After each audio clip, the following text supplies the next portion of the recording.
She hadn't planned on getting a dog. Not now. Maybe not ever again. The house was finally quiet after 20 years of noise. Homework on the kitchen table, and sneakers piled by the door. Her daughter had left for college 3 months ago, and Rachel Morgan had convinced herself that she liked the silence, that she was fine, that this was her time.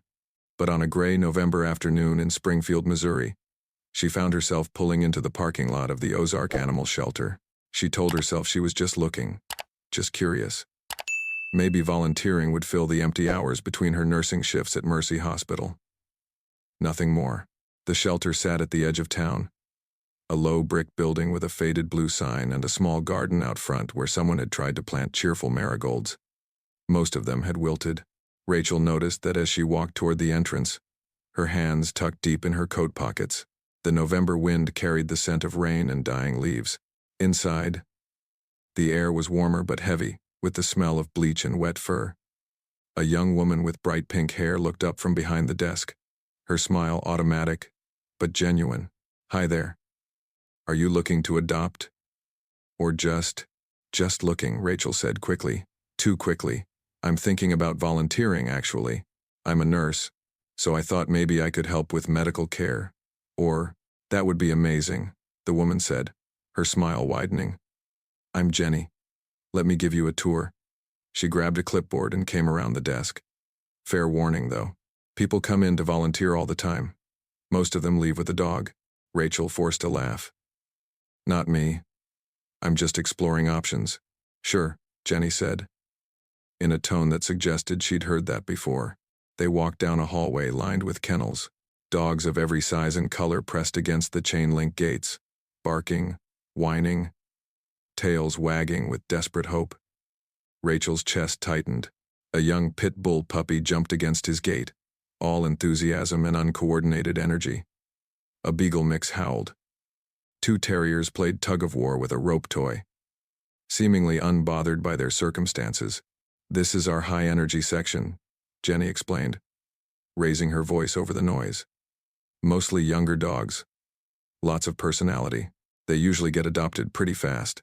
Rachel nodded, following her deeper into the building. The hallway narrowed. The lights grew dimmer. The noise faded to something quieter, sadder. Back here, the dogs didn't bark. They watched. "And this," Jenny said, her voice softer now, "is our senior wing. Dogs over 7 years old. They're harder to place. People want puppies. Energy. Years ahead. You know?" She paused, then added, "But these guys have the biggest hearts." Rachel stopped at the third kennel on the right. Inside, a golden retriever lay on a thin blanket, his graying muzzle resting on his paws. He didn't get up when they approached, didn't wag his tail, just lifted his eyes, amber and tired, and looked at her with something that felt like resignation, like he'd watched too many people walk by, like he'd stopped hoping they'd stop. "That's Max," Jenny said quietly. "He's 9. Owner passed away 6 months ago. Heart attack. The family couldn't keep him. They said he was too old, too much work, and they already had their own dogs." She crossed her arms. "He's been here ever since. Longest resident we have." Rachel crouched down, bringing herself to eye level with the dog. Max blinked slowly. She saw the gray around his muzzle, the slight cloudiness in his left eye, the way his body seemed to have settled into itself with age. "Hey, buddy," she said softly. Max's tail moved. Just once. A small thump against the blanket. "He's a good boy," Jenny continued. "House-trained, gentle, knows all his commands. But at his age..." She trailed off. They both knew what she meant. 9 years old was a death sentence in a shelter. Nobody wanted to adopt a dog that might only have a few years left. Nobody wanted to fall in love just to say goodbye. "Can I meet him?" The words came out before Rachel could stop them. Jenny's face brightened. "Of course." She opened the gate, and Max stood slowly, his back legs stiff with arthritis. He walked to Rachel with careful, deliberate steps, and when he reached her, he just sat there, looking up at her with those patient, weathered eyes that had seen love and loss, and were somehow still willing to try. Rachel extended her hand, and Max leaned forward, pressing his nose into her palm. His fur was soft but slightly matted, in places where he'd been lying. He smelled like shelter soap and something underneath it, something warm and alive and lonely. "You've been here a while, haven't you?" Rachel whispered. Max's tail wagged again, this time with a little more conviction. "Nobody wants you because you're old." "I get that." She was 42, recently divorced. Her ex-husband had left her for someone younger, someone without stretch marks or gray hairs she tried to cover up every 6 weeks. Her daughter called once a week, distracted, busy with her new life. Rachel's house was too big. Her bed was too empty. She worked night shifts and came home to silence. "I'm not really looking for a dog," she told Jenny, even as her hand moved to scratch behind Max's ears. He leaned into the touch, his eyes closing for just a moment. "I'm not ready for that." "That's okay," Jenny said. "You're welcome to just spend time with him. Sometimes they just need company." Rachel spent an hour in that kennel. She didn't plan to. But Max rested his head on her lap, and she found herself talking to him. About her daughter leaving, about her ex-husband's new apartment downtown, about how she'd thought her life would look different at 42, about how she came home from 12-hour shifts and heated up frozen dinners and wondered when she'd become invisible. Max listened the way only dogs can listen, without judgment, without advice. Just present. Just there. When she finally stood to leave, her legs cramping from sitting on concrete, Max stood too. He walked her to the gate, and when Jenny closed it behind her, he sat down again and watched her go. That same resigned expression, that same quiet acceptance. Rachel made it all the way to her car before the tears came. She drove home, told herself she was being ridiculous, and spent the evening trying to focus on a book she wasn't reading. But she kept seeing those amber eyes, that gray muzzle, the way Max had pressed his nose into her hand like it was the first kind touch he'd felt in months, because it probably was. At 11 o'clock, she texted Jenny. The message was simple. "What are the adoption fees for Max?" The response came back immediately. "For senior dogs, we waive the fee.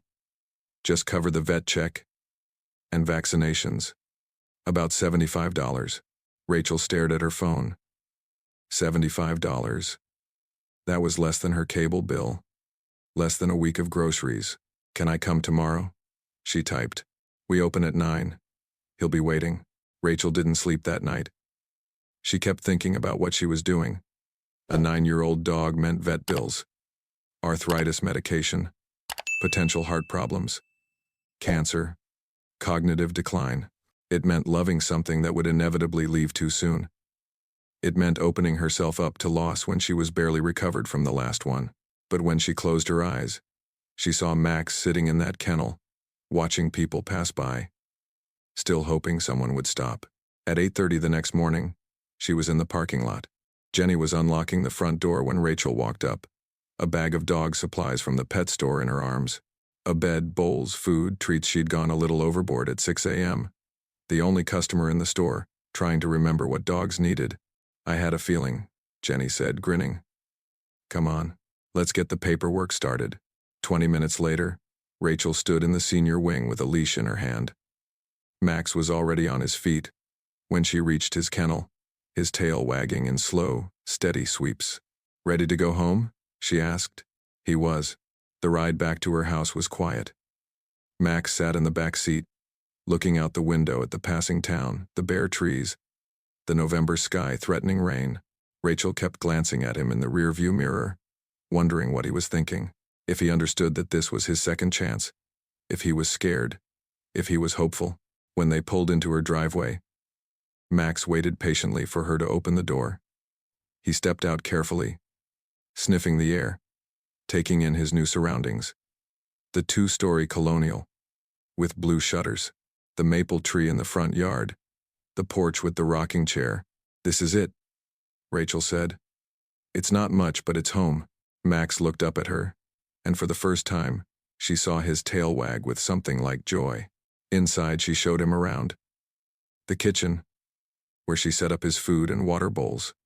the living room, where she'd placed his new bed by the fireplace, the back door that led to a fenced yard he could explore. Max moved through the house with careful attention, sniffing corners, learning the layout. When he reached his bed, he circled it once, twice, then settled down with a long sigh, his head on the edge, watching her.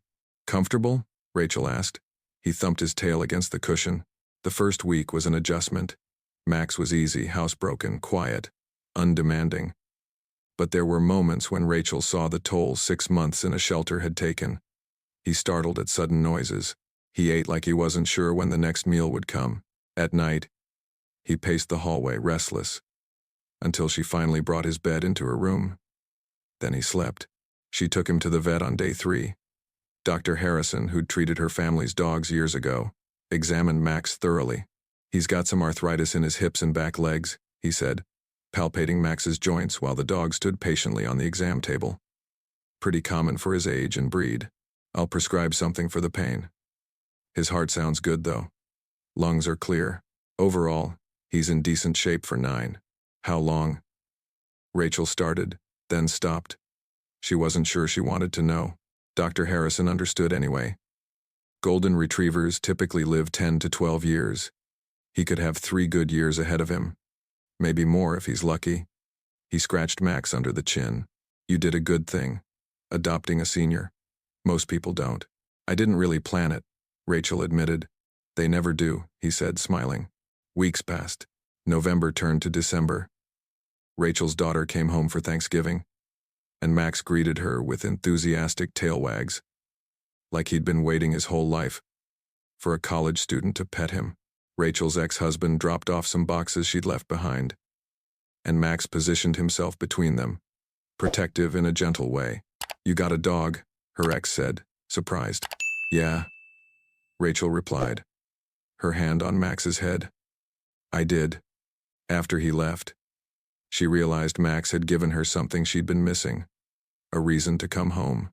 Someone who was happy to see her. A presence in the house that made it feel less empty. She started walking him every morning before work, looping through the neighborhood as the sun came up. Max moved slowly, stiffly at first until his joints warmed up. But he loved those walks. Loved sniffing the mailboxes, greeting other dogs, feeling the cold air on his face.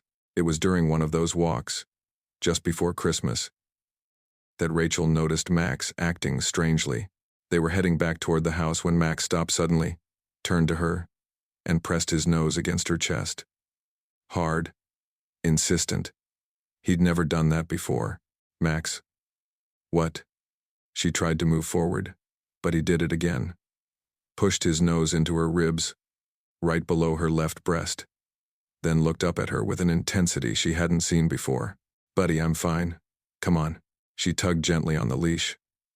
Max reluctantly followed, but kept glancing back at her. It happened again the next day. And the day after that, Max became fixated on that spot on her chest, nudging it, sniffing it, even pawing gently at her when they sat on the couch. She tried to brush it off as weird dog behavior, maybe arthritis making him clumsy, but there was something purposeful about it, something urgent. On the 4th day, she mentioned it at work. Her colleague, Sandra, a nurse practitioner who'd worked in oncology, stopped what she was doing. "Where exactly is he nudging you?" Rachel showed her. Sandra's expression shifted. "Rachel, you need to get that checked. It's probably nothing." "Dogs can smell cancer," Sandra interrupted. "There have been studies. They detect chemical changes we can't. If he's that fixated on one spot." She grabbed Rachel's hand. "Please, make an appointment." Today, Rachel laughed it off. She was 42. Healthy. She did self-exams. There was nothing there, but Max didn't stop. That night, when she sat on the couch trying to read, he climbed up next to her, something he rarely did, and placed his paw directly over that spot. His eyes met hers, steady and serious. "You're really worried, aren't you?" she whispered. Max whined softly. The next morning she called her doctor. Dr. Patel could see her that afternoon. Rachel almost canceled twice but remembered Max's eyes. The nurse took her back to an exam room, and when Dr. Patel came in, Rachel felt ridiculous explaining that her dog had been acting weird. "Show me where," Dr. Patel said, not laughing. Rachel indicated the area. Dr. Patel examined her, her fingers pressing carefully, methodically. Her expression didn't change, but Rachel saw something flicker in her eyes. "I'm going to order a mammogram and ultrasound," she said calmly. "Just to be safe." "You felt something," Rachel said. "It wasn't a question. There's a small mass. It could be a cyst. Could be fibrous tissue. But we need to look." The mammogram was scheduled for 2 days later. Rachel went home in a daze. Max met her at the door, tail wagging. And when she sat down on the kitchen floor, he came and laid his head in her lap. "You knew," she said, her voice breaking. "Didn't you? You knew something was wrong." Max just pressed closer.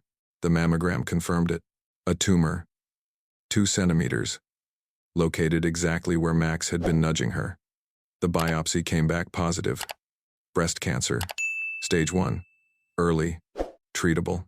Caught because a 9-year-old golden retriever had refused to let it go unnoticed. Rachel sat in Dr. Patel's office, listening to treatment options, lumpectomy, radiation, hormone therapy, and all she could think about was Max. How he'd been in that shelter for 6 months. How she'd almost not adopted him because he was old. How he'd saved her life. "You caught this incredibly early," Dr. Patel was saying. "If it had gone another year undetected." She didn't finish the sentence.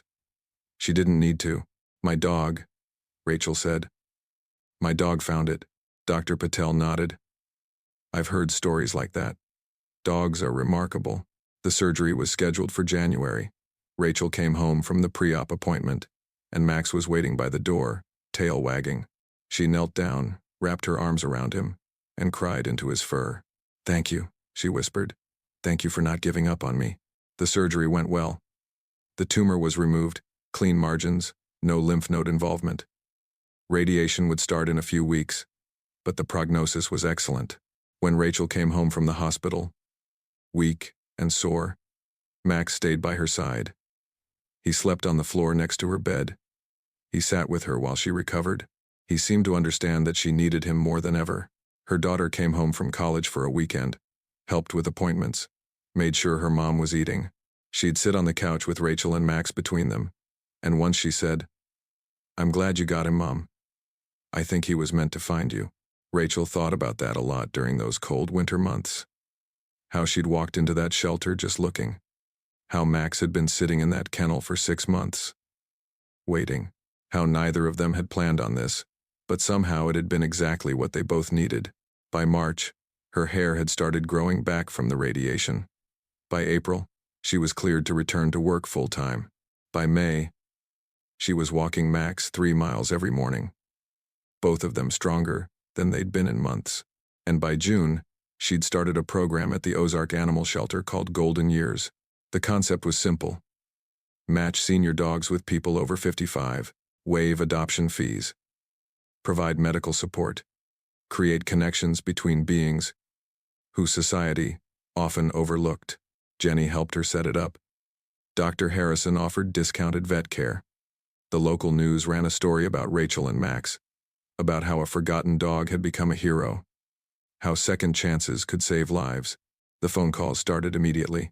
A 70-year-old widower adopted an 11-year-old beagle. A retired teacher took home a 12-year-old lab mix.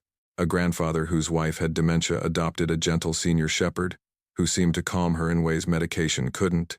Within 3 months, every senior dog in the shelter had a home. Rachel stood in the empty senior wing one afternoon, Jenny beside her, both of them a little teary. "We did it," Jenny said. "They all found families, because Max showed me they were worth it," Rachel replied. "All of them. No matter how old. No matter how much time they have left." That evening, she took Max to the park. The sun was setting, casting everything in golden light. He actually ran after a tennis ball she'd thrown, his movements still stiff but full of joy. When he brought it back, dropping it at her feet, she knelt down and held his face in her hands. "You know you saved my life, right?" she said. Max's tail wagged. "But I think maybe I saved yours too." He licked her nose. Around them, the park was full of other dogs and their people. New families forming. Second chances being given. Love happening in unexpected ways. Rachel thought about how she'd walked into that shelter 6 months ago with no intention of adopting. How she'd seen Max and something in her had recognized something in him, the loneliness, the fear of being unwanted, the hope still flickering, despite everything. She thought about how the saddest, oldest dog in the shelter had become the reason she was alive. How his refusal to give up on her had given her a reason not to give up either. "Let's go home," she said. And Max walked beside her, no leash needed, toward whatever came next. Because that was the thing about second chances. You never knew who would give you one, or who you'd end up saving in return. And really, I'm curious, where are you watching from? Have you ever adopted a senior pet? Or maybe you've been thinking about it but haven't taken that step? Share your story in the comments below. These animals, these beautiful souls who just need someone to see them. They have so much to give. And if you've been touched by Max and Rachel's journey, hit that subscribe button. Tap the notification bell, because every week, we share stories of faith, loyalty, and the incredible bonds between humans and the animals who choose to love us. Stories that remind us it's never too late for a second chance, never too late to find purpose, never too late to be someone's hero, or to let them be yours. Max and Rachel still walk every morning, past houses where other Golden Years dogs have found homes, past the park where children play and seasons change, and when the sun comes up over Springfield, Missouri, casting light across a town that learned to value what society often discards, Rachel thinks about that November day when she walked into a shelter just looking, when she found a 9-year-old dog nobody wanted, when she found exactly what she needed,